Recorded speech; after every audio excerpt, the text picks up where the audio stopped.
I think we're just in a 7-minute abs world right now where people are looking for the perfect cadence that'll push a button that'll hit their number and they don't have to work too hard for it. And quite honestly, I have no sympathy for those people who are now looking for jobs because now they're upset because they got screwed because their company let them go. Welcome to the Modern Selling Podcast, where we help the entire sales community to create more sales conversations with today's modern buyer. This includes anyone from entrepreneurs and business owners to sales reps and sales leaders. Each episode, you will hear from sales leaders, practitioners, and influencers to help you find, engage, connect, and nurture your relationships with your buyers. I'm Mario Martinez Jr., your host, and you're now listening to the Modern Selling Podcast. Ladies and gentlemen, I'm here today with my friend, someone who I have not had on this podcast yet at all, and it's only taken me about 150 episodes, Mr. John Barrows from John Barrows Sales Training. Also an author, very special book that has published with his daughter, and one of the most well-known sales trainers out there in the marketplace and sales influencers. John, welcome to the show, man. What's up, Mario? Thanks for having me on, man. I appreciate it. So I'm just trying to figure out, why did it take me 150 episodes to invite the king, the great John Barrows to my show? I think that was half on me and probably half on you. Yeah, schedules are tight, but I appreciate it. I'm not that important though, so it's easy to get in touch with me. Well, you've been somebody that I've personally followed for quite a long time, that I've looked up to. I've even actually looked at how you've gone to market in terms of your website strategy and said, hey, sales team, hey, marketing team, why aren't we doing that? If John Barrows is doing it, I should be doing it too. But no, I'm excited to have you here. So do me a favor, man. Just I've obviously given a background about you. I think a lot of people know the name John Barrows, but just give a little background about yourself, where you started out from, how'd you get into John Barrows training? And then I've got a very, very special question that I want to ask you about you specifically that nobody else would know about you. All right. Yeah. So long story short, grew up here in Boston, still live here, went down to Maryland for 4 years for college, drank my way through, graduated degree in marketing because I didn't know what I wanted to be when I grew up, fell into sales with DeWalt power tools, then really got my sales education with Xerox selling copiers. And then from there started a company with a buddy of mine from high school doing outsourced IT services to the SMB market. Didn't know what I was doing, 24, 25 years old, took every training there was out there, Sandler, Miller, Hyman, Taz, all of it. Came across this company called Basho. Thought it was, I liked the training a lot because it was super tactical and realistic. Used it, grow, thrive up. We ended up being the fastest growing company in Massachusetts for a few years in a row. Got us to about 12 million in revenues and about 85 employees. Then sold off to Staples. And then Staples fired me because I don't have much of a filter and I really don't like playing politics. So, they offered me another position, which is a really nice way of firing me. Yeah. And then Basho came knocking and said, John, you want to be a trainer? And my gut reaction was no, because I have, most sales trainers I had come across up until that point in my career were either failed sales professionals or professional presenters. And I just, it's, the whole adage, right? If you can't do it, teach it. I didn't like that. And they said, well, don't worry. You have to use the techniques to sell so you can train, so you can get paid. So I liked that, joined Basho, took on some bigger accounts, brought on some bigger ones. And then to make a very long story short, they screwed it all up and I took it over. So went off on my own about 8 years ago at this point with Jay Barrows. Now I'm working with some of the fastest tech startup, or tech companies in the world like Salesforce, Google, Slack, LinkedIn, Box, Dropbox, stuff like that, and having some fun doing it. So I love it. And most of your training, is it online, virtual instructor led, in person? Of course, when we return back to some in-person normalcy. Yeah, well, it was so it was about a 70-30. I mean, we've been doing online and remote for a while, thankfully, so it wasn't a hard pivot for us during this time. But 70% of our revenues were on site. We're a big fans of blended learning, right? Do on site, do remote learning, for reinforcement and those type of things. But we've made a hard pivot now, obviously, to all remote, all online. And I think we're positioned well. We're also launching a brand new, you talked about the website. We're launching a new website coming up here this week and a new online platform and everything else. So timing's pretty decent for where we are right now. But yeah, I think in general, it's about getting people stuff that they can use, techniques, tactics, not big picture pie in the sky stuff, that sounds interesting, but when you try it, it doesn't work. So that's really what the training is focused on. Crap, John. Just when I thought I caught up with you on your website, now you're going to one-up me and you're going Yeah. to Whole new leapfrog one ahead of coming me. out. Yep. Whole new one coming out here in a couple days. I love it, man. Well, that's fantastic. So I always ask this question of all my guests. I've had some really great answers, some things that were kind of shocking.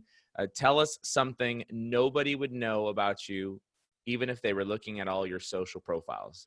Now, I've got some good stuff. I've got illegal poker rings that they ran, which paid their way through college. I got extra appendages, and I got a boring stuff like, I got 2 kids and a dog. So I want something juicy, man, because you are.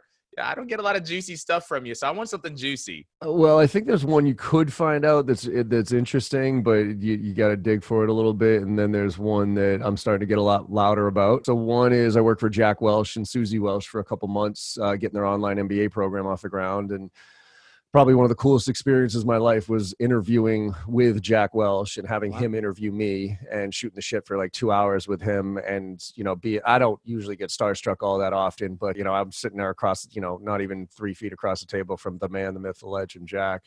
And he's, asking me questions about business and, my background and all that shit. So that was super cool. And then, what I'm getting loud about is I'm an avid weed smoker, and I'm not shy about it, because the fact that right now it's legal in Massachusetts, and I'm going to start a sales stoner podcast coming up here soon. I'm about 99% don't give a shit what people think about me, but there's still that 1% that I do kind of hold back on. And right. Once I reach the 100% don't give a shit what people think about me, I'm putting together a stoner podcast where people come on and just get ripped and start having good conversations about sales. So it'll be a fun one. All right. So I asked for something that nobody would know, and I was not expecting that one. There you go. You said juicy, man. All right, I don't want to hold back. You gave me something juicy and you shocked me. So all my listeners out there, yeah, I was shocked. I'm sitting here and be like, wow. Hey man, if let me put it this way, if you drink alcohol right now and you judge people who smoke weed, then you're a hypocrite. So I'm trying to normalize weed, because it's actually way better for you than alcohol is, and it leads to way less heart disease, all that other stuff. You name it, abuse, accidents, deaths, whatever. Opioid addiction. I have all sorts of friends who have stopped on opioids and are now because of CBD and THC. So I am not apologetic about that. And I'm going to broadcast it to the world, because again, it's a stigma, which is bullshit in my opinion. All right. Well, there you now you guys got to get, I'm sitting here. I'm like, geez, where do I go with that one? Yeah, there you go, man. You asked for it. You got it. We're John and I, I respect your opinion. John and I are on polar opposites ends of this particular topic of conversation. Yep. And I'm sitting here, all right, it is what it is. I asked for something juicy. Yep. What are you going to do when you ask for something juicy? You get something juicy. All right, there we go. I love it. Thank you, John, for sharing that. And man, everybody can't see it. Power to you, baby. More power to you. You can't see my fist up in the air. All right, good. Well, listen, one of the things that I really love about what you do, you and I do subscribe to definitely this philosophy, and that is, in sales, it's not one thing, it's everything, right? Yep. To be able to get buyers to engage and to be able to move deals along. And there's no magic bullet. There's no silver bullet. While we definitely teach from 2 different aspects of prospecting and training and salesmanship, we both agree on the fact that you got to use everything in the arsenal. Mm-hmm. It's really tough right now. And we see many different organizations that are cutting off sales positions and sales cutting them in half, cutting them in thirds, even almost cutting them all the way down to bare bones, nothing. And there's a lot of folks who are struggling with hitting their quota during this time, especially with a pandemic. So I want to talk about, what does a sales rep do that's different than it was 60 days ago, 90 days ago, right? What do they do differently right now? And how do they go about strategizing in their business to be able to make it work? Yeah, I mean, I think, it depends on the type of sales rep you were, right? I've been training now for, give or take 10 years, and for the past 5 or 6, I've been starting almost every presentation off with death of the average sales rep, right? And I say average for a reason, because the average ones, the ones who are just going through the motions, right? Press and play on their cadences, making generic cold calls, press and play on demos and stuff like that.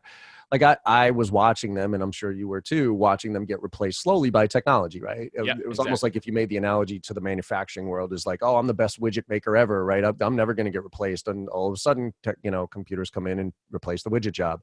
Well, it's the same thing now. Like reps are just pushing play on these things, and we're teaching the machines how to do our job. And so I thought it was going to be a gradual replacement over the course of 10 years, right? Where it was going to start eating away at those out. But what I also thought was that's why I said average sales rep, not just sales rep, because I think above average and great sales reps are actually going to become far more important right now, or far more important in general, because people are going to be looking for that industry expert to help guide them through the process, and it's going to become that much more important.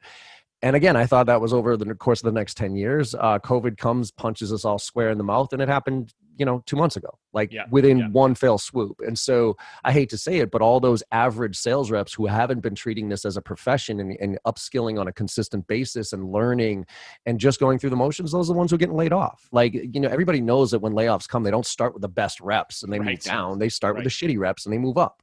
So I'm not saying that everybody out there who's got laid off is a shitty rep. I'm not saying that, but I'm just saying that, yes, there are certain things that are outside of your control, but there's a whole bunch of things that are in your control. And that's your continuous development. That's your thoughtfulness. That's your empathy. That's your outreach to people and the giving a shit factor.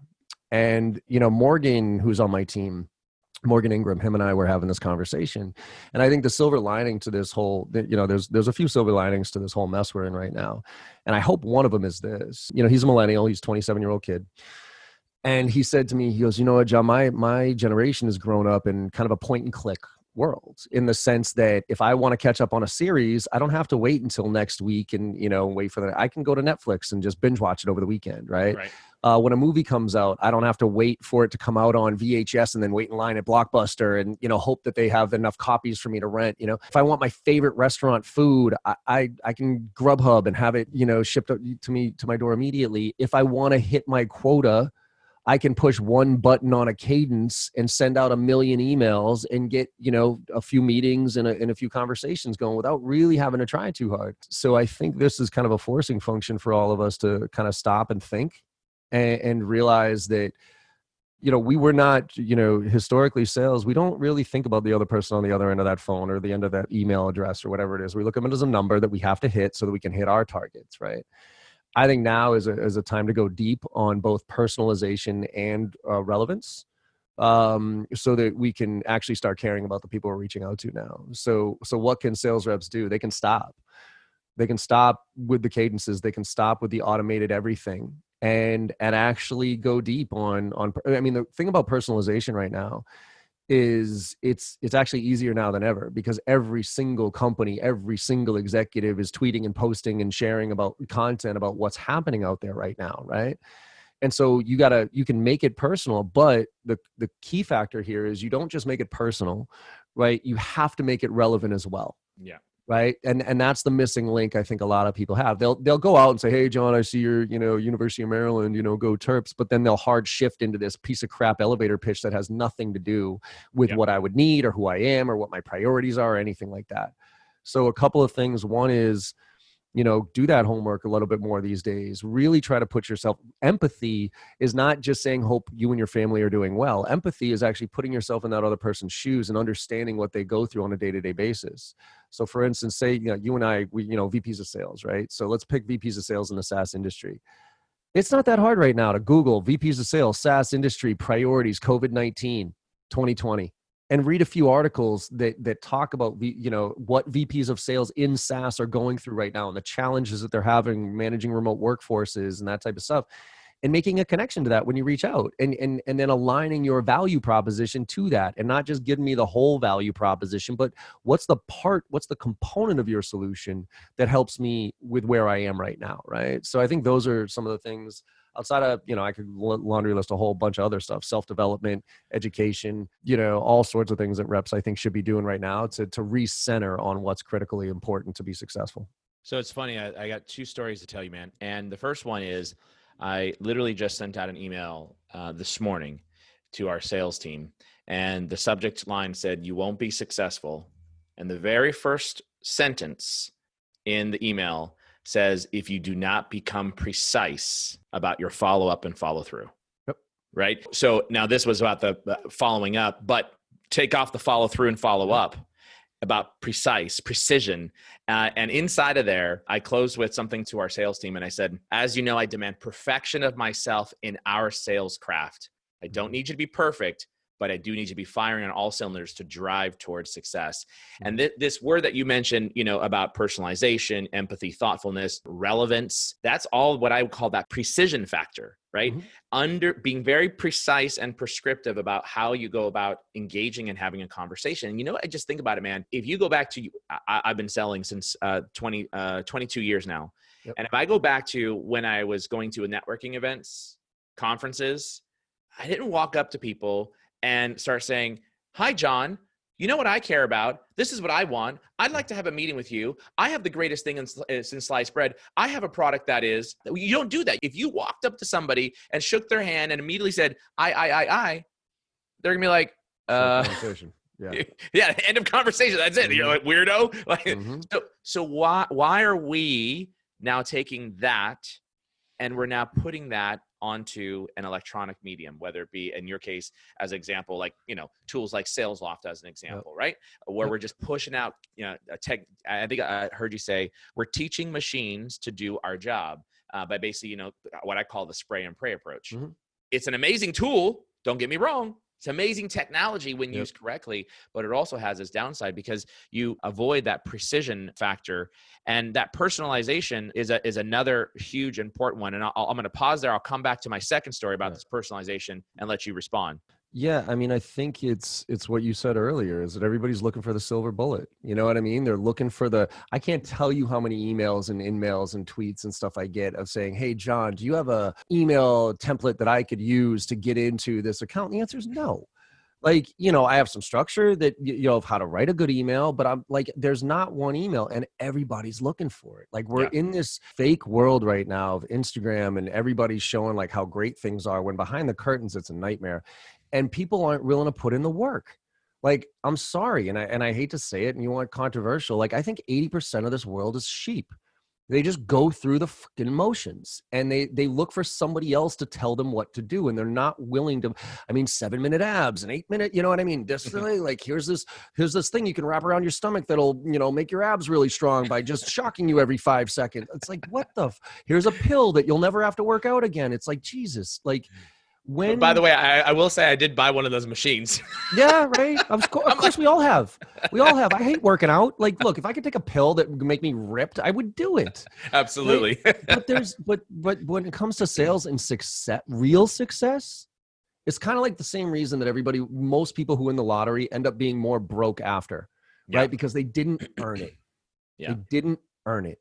And that's where, somebody said to me once, I was doing a training one time, and it was a tech company, and there was about 200-300 people in the room, and I went through the whole program, and at the end it was Q&A, and this one kid raised his hand and he goes, "John, you train all these tech companies on all very similar stuff, right? A lot of our competitors too. So if you're training everybody on all the same stuff, like, how can we differentiate, right?" And I said, 10, 60, 30. And he goes, "What?" I go, 10, 60, 30. I go, 10% of you in this room are going to take what I tell you to do. You're going to execute on it, and you're going to excel. 60% of you are going to do something different because it's easy and it makes sense. And 30% of you ain't going to do shit different. So the question isn't how can I train all of these companies and how you can differentiate. The question is, which percentage do you want to be in? Be part of the 10. Yeah. Right. Period. I mean, do you know that I think the stats on LinkedIn, the people who create content on LinkedIn, not just share content, not just comment on content, but create content, is like less than 1%. It's absurd. So I think we're just in a 7-minute abs world right now, where people are looking for the perfect cadence that'll push a button that'll hit their number, and they don't have to work too hard for it. And quite honestly, I have no sympathy for those people who are now looking for jobs because now they're upset because they got screwed because their company let them go. I'm sorry. I have zero sympathy for the ones who have not been taking any, and forget about sales. I'm talking any profession.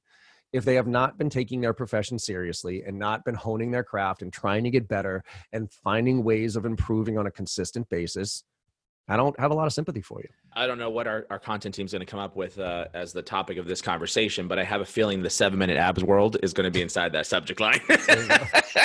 We're in a 7-minute abs world. No, we're not. No, it's funny because you mentioned about the personalization, earn it, right? So yeah, of course, do we have scripts and templates? Yes, we do. But what you do with it is really the power, right? And so we call our methodology the PVC method, sales methodology.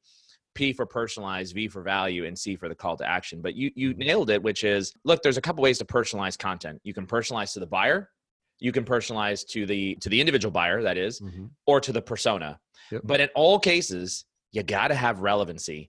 And that relevancy has got to be speaking to a business pain or problem that you solve that may or may not be a problem that they're looking to solve at the same time. And that's really what it's all about from a sales perspective is, what do you have?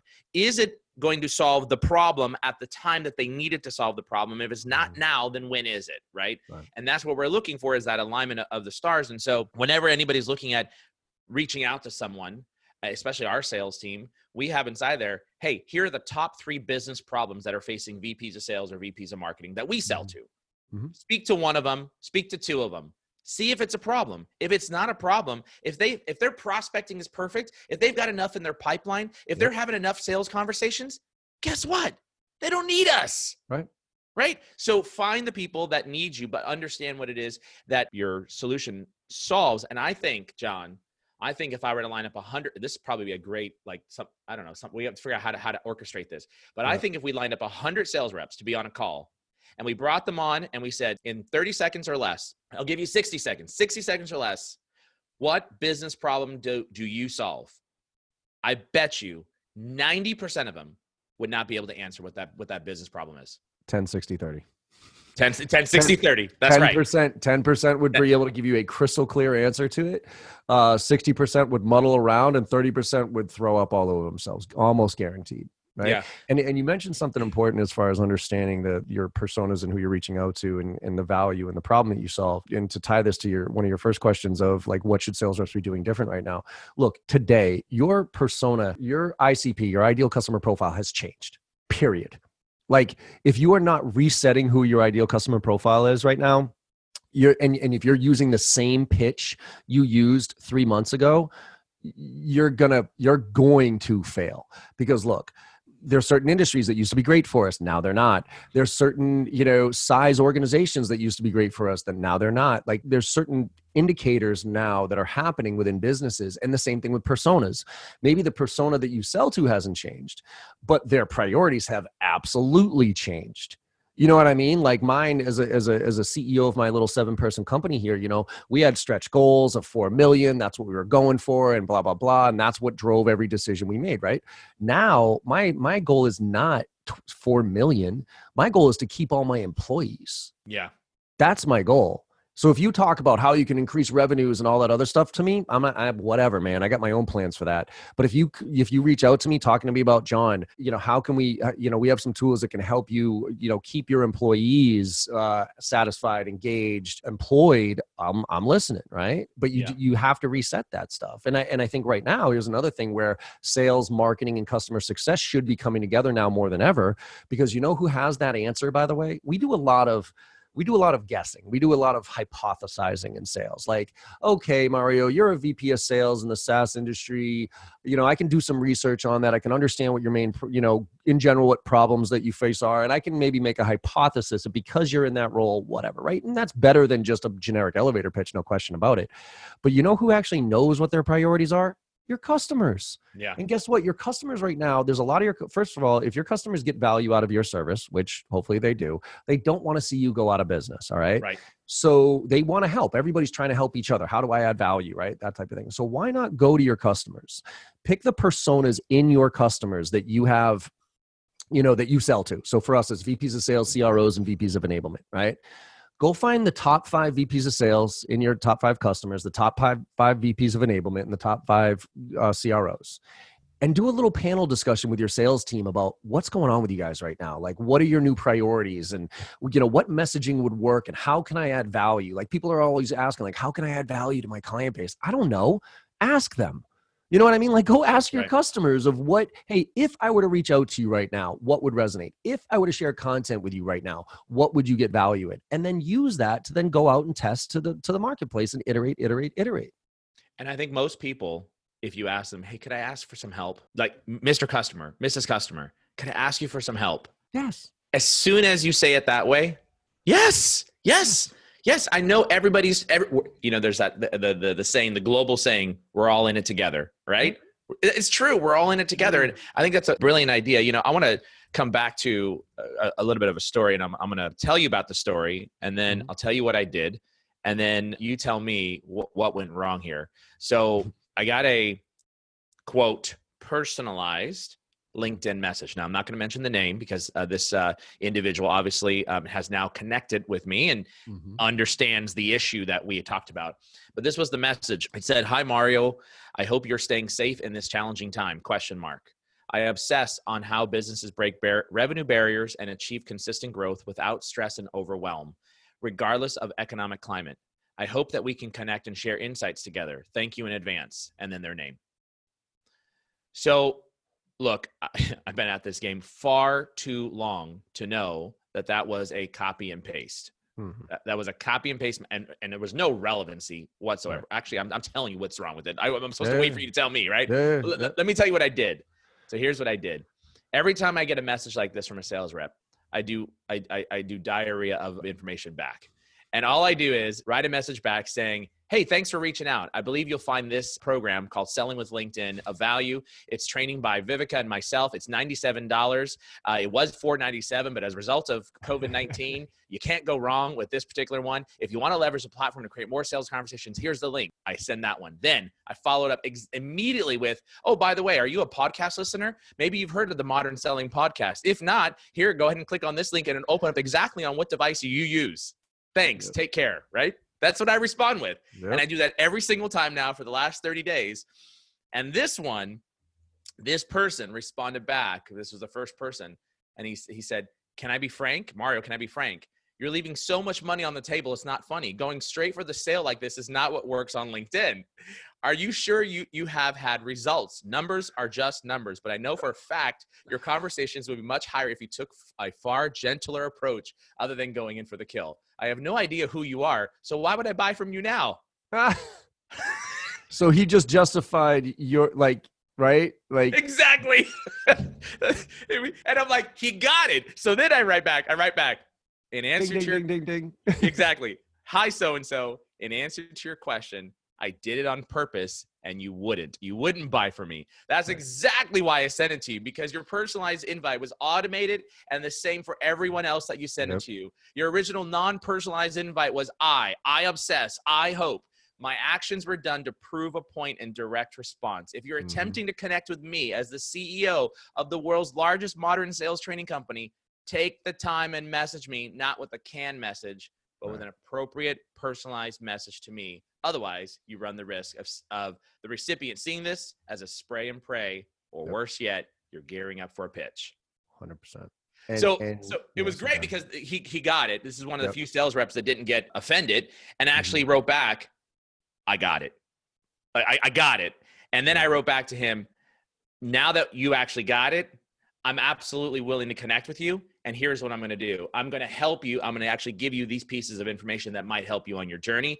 I'm willing to take the time because you understand now what I'm talking about." Right? Is that what we're kind of talking about this spray and pray approach, this non-personalized, not having thoughtfulness, empathy? Was that empathy that he said, "I hope you're staying safe and healthy?" ? No, that's fake empathy. And that's the danger right now of fake empathy. People are saying, again, looking for the silver bullet, right? About 6-7 weeks ago, when this thing really first started to hit, right? I sent out, I did a LinkedIn video and I was like, "Hey, stop with your templated cadences." I didn't say stop with your cadences. I said, stop with your templated cadences, right? And I said, lead with empathy, real empathy. "Hey, I hope you and your family are doing well," right? Because you didn't know. But then literally two days after I said that, and I'm not the one who came up with that, obviously, but 2 days after I said that, every single email in my inbox started with, "Hi, John, I hope you and your family are doing well." Now, look, Mara, you and I have a relationship, right? If you sent that to me, okay, It would make right? sense. It would, oh, right. I get that, man. I appreciate that, whatever. But as a cold outreach to somebody you've never talked to before, you have no idea, like it's fake, because what happens is now every marketing company does that and that type of thing. And then again, it hard shifts into this pitch that is not relevant. Right. So to me right now, empathy is personalization plus relevance. That equals empathy. And by the way, if you want to put at the end, P.S., I hope you and your family are doing well. I've shifted it, small little nugget for everybody out there. I've shifted it to, I hope you're staying sane out there. Because I'm trying to stay away from, I hope you and your family are doing well, or starting conversations off with, hey, Mario, how you doing today? Because right now you have no idea what that's going to open up. And people are like, oh, I really care. No, you don't. No, you don't. Because if you called me 2 weeks ago when a buddy of mine got put in the hospital with this thing, and his wife was texting us the entire time saying, this is bad, I don't know if he's going to make it through. And you called me and said, hey, John, how you doing today? And I said, actually, I'm not doing too well. My friend's in the hospital right now and I'm really worried about him. If you're willing to have a 30-minute psychology conversation with me about, helping me through this, then okay, then maybe I can get behind you saying that. If you are truly that type of person, right, that has no problem getting on the phone and listening to other people's problems for 30 minutes, okay, right? If you're a psychiatrist or something like that, good for you. But most sales reps do not give a shit, and they say stuff just to say it. And that's where we get in trouble, right? Yeah. And so again, it just goes back to thinking for a minute about what is going on and stopping with the generic stuff. I mean, I got that too. Some kids sent me a template a while back and I ripped him apart. I was like, I'm sick of sales reps going through the motions here. And he actually got back to me with this thoughtful, hey, John, I appreciate that, man. As you know, I didn't send these out. I don't get to say, I don't get to say who we send them out to. We're using an automated system and I get the responses, but I've told my boss more than a few times, I don't like this approach. And his feedback was, well, you're only going to get a few negatives, right? Yeah. But his point was, but the unfortunate part is most will, and I think even verbatim, he said, the unfortunate part is most will choose to ignore the email altogether. Yeah. And I was like, that's the point right there, right? And so I actually ended up getting on the phone with that kid and giving him some free consulting and coaching on how to, not only prospect more effectively, but also how to have a real conversation with his boss about what this is doing to their addressable market and all that other stuff. And so, to your point earlier about people want to help right now, like if you take a decent approach, like people are very willing to be open to engaging with you if you can truly show that you care, truly show that you put in some effort. You might miss the mark, but at least as long as you show that you're trying to align with something that is somewhat relevant and valuable to me, then I'll give you a way more chance than others. I don't know where your position is. So I'm going to open up potentially a Pandora's box here. Early on in the COVID-19 response, when shelter in place had went into effect, maybe a week, maybe two, there were a number of different sales influencers and thought leaders that were out there putting on LinkedIn, should you be cold calling? Absolutely. Keep cold calling, keep pounding away. While everybody else has stopped calling, you can be able to have those conversations. Should we have stopped calling? No, not necessarily. Might we have gotten some individuals to be upset? Yeah, probably. But what could have been done differently? I actually heard from one of my network that one of the sales reps said, look, I'm just uncomfortable calling people and trying to cold prospect during a pandemic that the United States of America just went on a shelter in place order for almost nearly the whole country. Mm-hmm. So instead, my boss told me to go cold call, and I said, I'm going to make some videos. Mm-hmm. And these videos are going to be, hey, John, and I'm going to have my little script. I'm going to say what I'm going to say. I'm sure that you're having a tough time in the shelter in place environment. I hope that this video message gives you a little bit of a different thing to think about during this time. Here's what I'm calling you about, right? So it was, and what happened was he said, I'm going to experiment on this. And he started sending out these videos with the idea that maybe if they see my face, it won't be so appalling. It won't be so like, are you freaking seriously? You're calling me on a cold call when after everybody just went to shelter in place, blah, blah, blah, blah, blah, blah. Mm-hmm. And his response rate was dramatically different than it was 2 weeks earlier as a direct result. So when I kept seeing all these influencers like cold call, like everybody else is stopping, I just thought, God, like, wait, what happened to our profession? That's like, That's like the slam, bam, thank you, ma'am approach to an emergency doctor walking in and saying, are you sick? Are you sick? Are you sick? Oh, you got a problem? Just take this medicine, put on some, a Band-Aid and call it a day and moving on. It's like, we got to think differently about our profession. And we got to treat sales profession as if we were a PhD of whatever it is.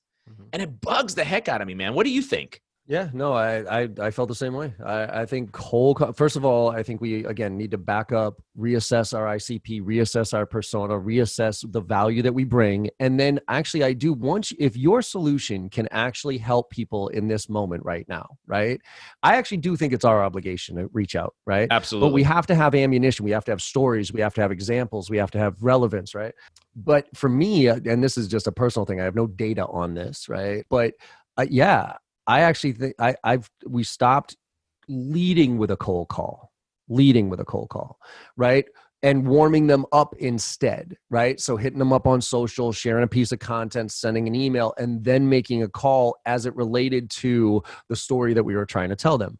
And that was like early on, but then, right, what you said, video has been by far the highest response rate that we've gotten. LinkedIn videos, and regular videos are by far the highest response rate because guess what? It shows empathy. Yeah. Right? As long as you're not doing the bullshit, whiteboard. Hey, Mario. And then you open it up and it's like, hey, thanks for opening up my video. This is you know what I mean? Like if you do that, you're just as bad as spam. Yeah. But if you can genuinely say, hey, Mario, thanks so much for opening up this video, man. I really wanted to connect with you, blah, blah, blah. I mean, the way that people read emotion and communication Absolutely. is 8:35:57, right? 8% is the words, 35% is the tonality, and 57% is body language. So if you want to show empathy, show it. Show empathy. Don't just talk about empathy. Don't try to write empathy. Show it. And that's hands down, we're getting the best response rates on video. No question about it. John, repeat those percentages one more time. Body language was 50%. It's actually like 7. I memorized it the wrong way. I use it as 8:35:57. And it's Dr. Albert Munchen's communication model. I don't even remember how to spell his last name, but if you do like Dr. Albert Munchin something dirter communication model, it'll pop up. And it's how and what was the 8%? 8% is the words. Yeah. Right. So that's email. 35% is tonality. Yeah. And the inflection, right? That's phone. And 57% is body language. Yep. Right. That's why Zoom calls are so much better than phone calls, right? Because I can see you. You know what I mean? I can read your body language of how you're reacting to what I'm saying, and you can read mine. We've always had a selling with video sales training program. And I'm a big fan of having it done as an in-person training event. Like everything, all of our other training is all VILT, virtual instructor led. But the video component was our only program that I was holding out to it being in person. Obviously not now, right? So we had to virtualize that entire program. And we showcase several studies that were done inside there. And one of them was a study around TEDx talks. Same topic, launched relatively on the same day, same month, 2 different sets of results. One had 50 million views, one had 50,000 views, right?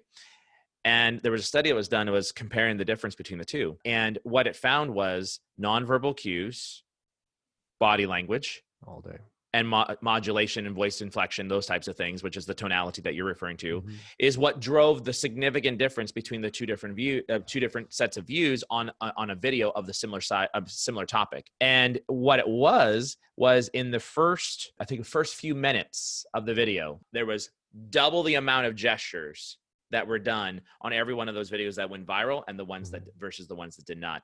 Yeah. And in the first 7 to 15 seconds was when people actually caught on and they said, this is important to me. This is a value to me. Whatever you said, whatever you did, whatever emotions you had, whatever smile you put on your face, whatever facial expressions, nonverbal cues, all those things, first 7 to 15 seconds was the most critical component. So if people are listening into this conversation, what I'm not suggesting, I don't think you are either, John, what I'm not suggesting is a spray and pray approach of create one video and spray it out to everybody. Please don't do that. Okay, good. So we're on the same page.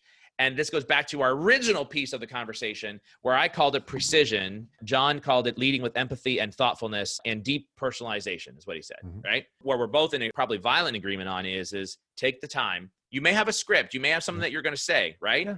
But take the time to say, hi, John, right? Yeah. so that they know that it's personalized to them in this time. And I think that's a really important aspect if you're going to leverage video. And there's some great platforms that are out there. We particularly enjoy OneMob if you're a sales organization, but there's free tools that you can buy all day long to be able to make it work for you or make it happen, as John would say, right? Yeah, I mean, small point on that. Why do you think JFK beat Nixon? Back in the day, JFK beat Nixon, not because people thought he was because it was the first televised debate. And Richard Nixon stood up on that stage, pouring sweat, looking like a train wreck. And JFK stood there, looked presidential, and gave great, and owned that stage. And that's why he won. Right. Period. Right. If people did not see him, Nixon probably would have won. So fair. Yeah. Yeah. And that's super important, I think, in this time is people are going to respond to individuals' body language, right? Yep. If you look like a dud, if you're not smiling, if you're not passionate, if you don't have excitement, or if you don't have a serious tone to whatever it is that you're approaching, maybe, I don't know, whatever the product solution is may not be, a happy-go-lucky type of engagement. You got to match to your audience and your ICP is what, I think what John is saying here. Yeah. Fabulous point there. And back to our original conversation, what do you do differently? And it's, to sum it up, bring empathy, thoughtfulness, deep personalization, and relevance. Those are some of the keys. Some things that people can do right now, leverage video, right? And then I want to go back to something you said a second ago or a minute ago, and that was your ICP today yesterday may not be your ICP today. Most likely is not your ICP today. And that's because of the global demand and changes that have happened, right? We got to think differently about those problems. And some of the advice for our leaders listening in as well. When was the last time, and I don't know how often you'd recommend this, John, so I'm curious to get your idea, but when was the last time, even if you're a sales manager, you looked at your top 10 customers, reached out to them and said, John, Susie, Mary, Billy, Mark, and Veronica, would you get on a call with me and my 10 salespeople, my 5 salespeople, and talk to us a little bit about what are you facing? There's that. And then the other part is, when was the last time you took your VP of customer success, your CFO, your VP of sales, and put them in a room and ask them to define what makes a great customer for your business? Because somewhere in that Venn diagram is the real ICP, because your VP of sales is going to say the one who spends, most revenue, right? Your customer success is going to be the one who's the biggest, least pain in the ass. And CFO is going to say the one who's most profitable. Somewhere in there, you're going to find the real ICP of who you're going after. And then you find those customers, and those are the ones you then go interview for your sales team to get insights into what makes them tick, how their priorities have changed, how their decisions process have changed. Like, one of the things that I'm noticing right now too is we're flipping. Be interested in your feedback on this too. This economy has changed everything as far as approach is concerned. Historically, it's been a top-down approach. Go after the executive, identify a business initiative from a big point of view, give your value proposition of how you can help them achieve that bigger picture vision, and then have them kind of have that go down to everybody else and tell everybody, right? That's not happening anymore. Yes, decisions are only being decided, at the top level right now, but executives are not willing to put their neck out on the line right now on decisions that are not popular, or because they think it is. They need a groundswell. So as much as it used to be, go after a VP of sales, get them bought in, that's your champion, and have the VP of sales. No. Now, and if you're an SDR out there listening right now, or if you're a leadership organization, I beg you to do this. Unleash the SDRs or relax your qualification criteria for SDRs to have it flip to AEs, right? Like, relax that and allow the SDRs to go out there and gain insights into these accounts. Go from the bottom up and call the sales reps, call whoever the end users are of your thing, figure out what value you can bring to them, right? So that there's a give and a take there, but have them go have all these kind of informational meetings, if you will, so you can gather insights, so that then you can present that to the AE and you can actually strategize around the real problems that client is having. Because, Mario, if I talk to, say you're a VP of sales in a larger organization, right? And I went and I talked to 10, 15, 20 of your reps. And I found out that they were really struggling right now with messaging. They were super nervous about cold calling people because they didn't want to be offensive. And they also didn't have the tools to understand how to learn what's working and what's not. And I came to you and said, hey, Mario, you know what? I've been talking to a lot of your reps over the course of the past month or two. And the big challenges that I'm hearing from them are bang, bang, and bang. I wanted to see if I could have a conversation with you about this because we have a solution that can help address that. And these reps are screaming for it right now, man. And then having those reps bubble that up to the top as far as we want this. If an executive gets 4, 5, 6, 10 end users on their team to come to them and say, we need this, man, to do our jobs right now, that executive will invest in that solution, right? Because now it's a popular thing. It's now everybody's psyched, right? Oh my God, thank you, Mario, for investing in that on us. That's what we really needed. We want the Jay Barrows training. We want this tool. We want this thing to do our jobs more effectively. So I encourage people to reassess your ICP, reassess your personas, and also reassess your approach. If you are committed to a top-down approach, I'm going to tell you right now, you're going to fail right now if you just keep going top-down. Go bottom up and start learning about these companies. Because again, we do a lot of assumptions. We make an assumption about, hey, that just happened in your business, so therefore I think you need my solution, blah. Why not hear it from them?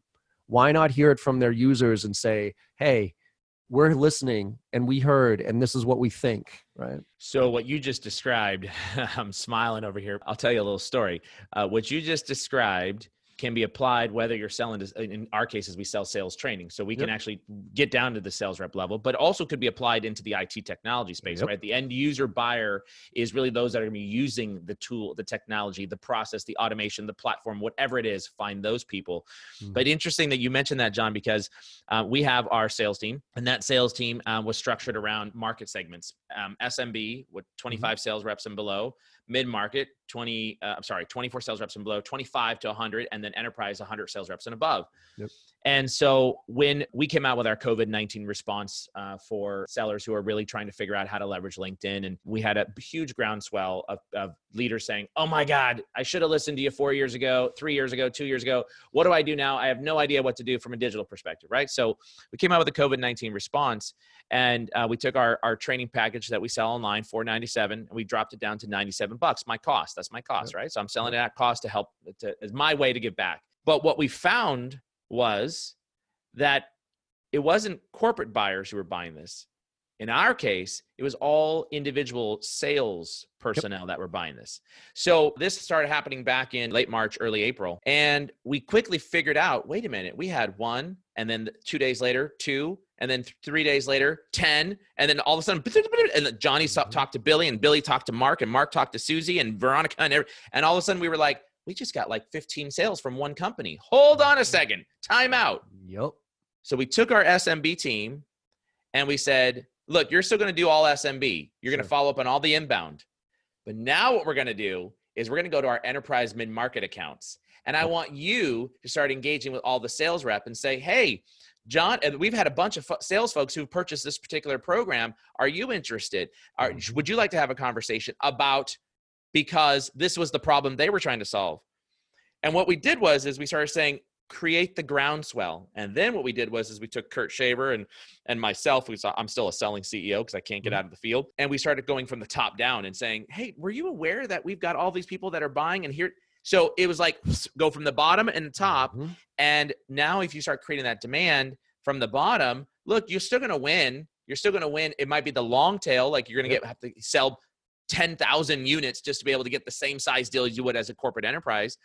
But if you can do those types of things and go from the bottom up, top down, and restructure your sales organization and be what you said, relax your SDR requirements. Is that what you said? Relax the qualification criteria, right? Exactly. And understand that, look, obviously right now, revenue is priority number 1, okay? So therefore, meetings are priority number 2. Qualified meetings with people who are in the buying zone are priority number 2. But priority number 3 is insight. That's priority number 3.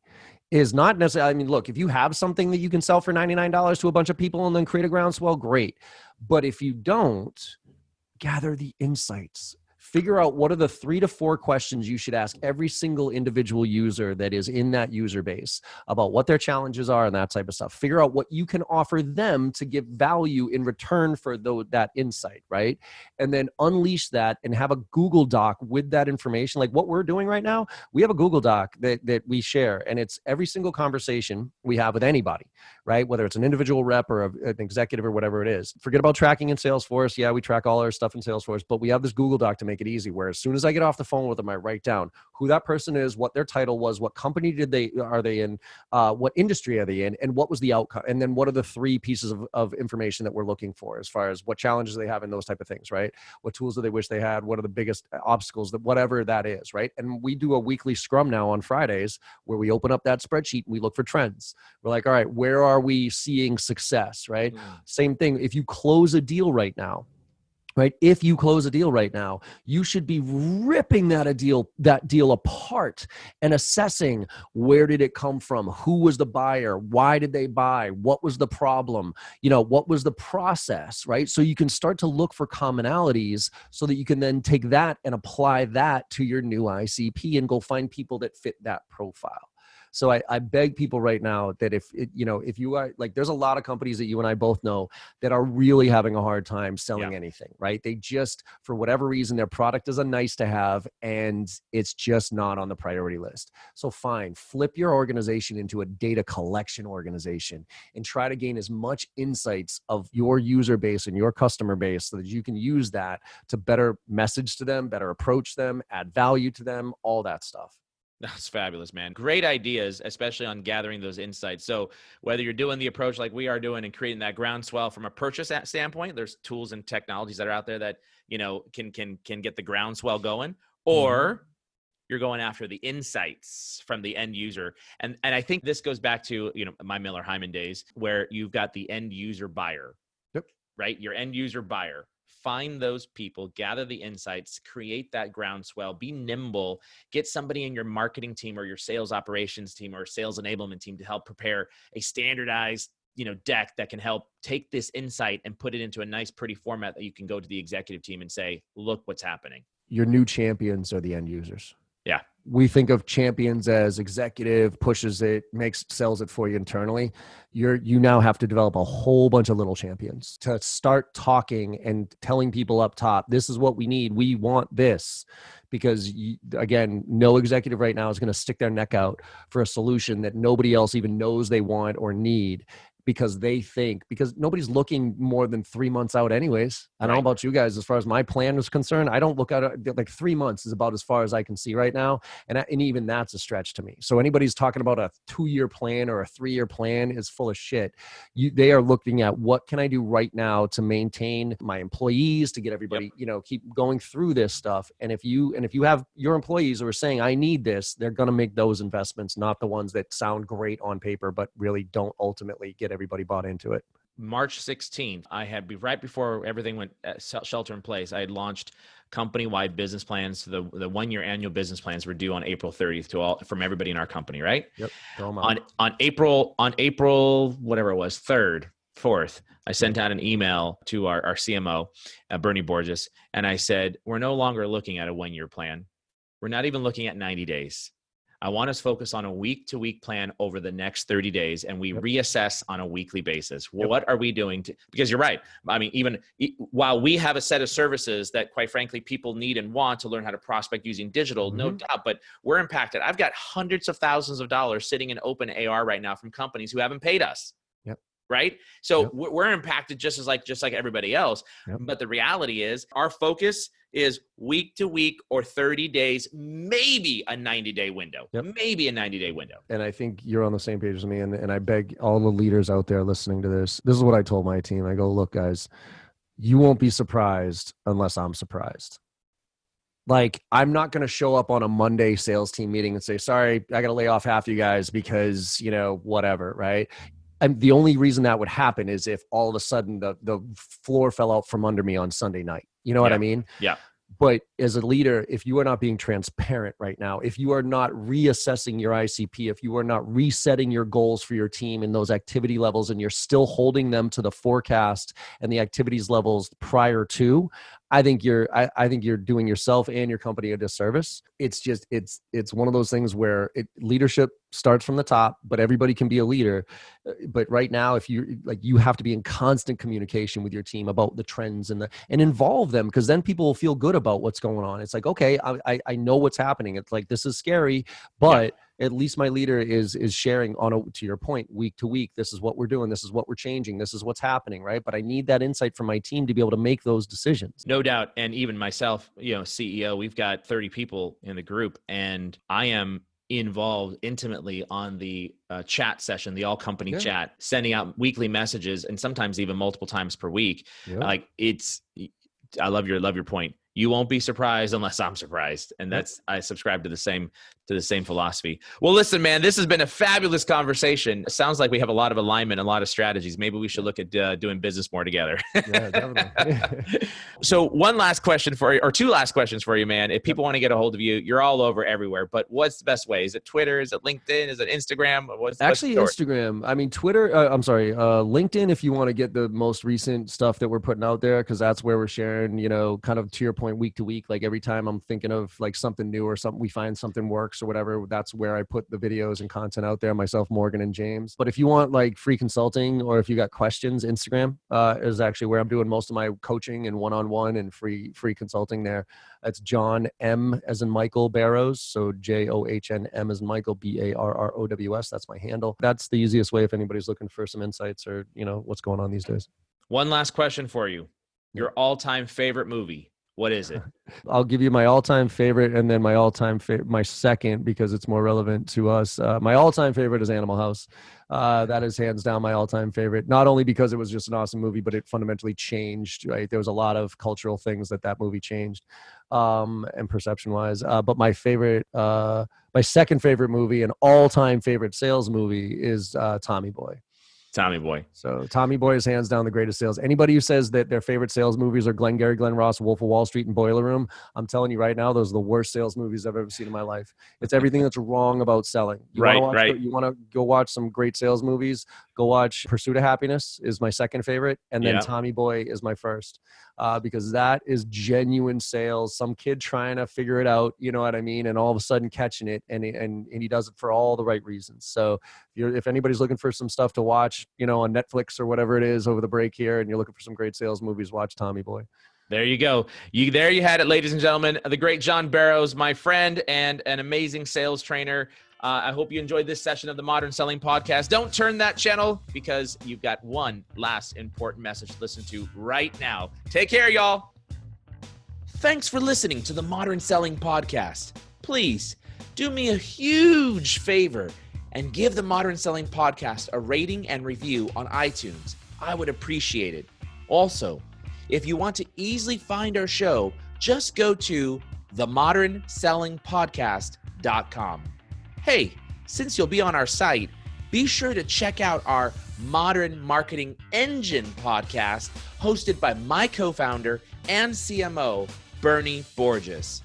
Thanks for listening in, and until the next episode, good selling.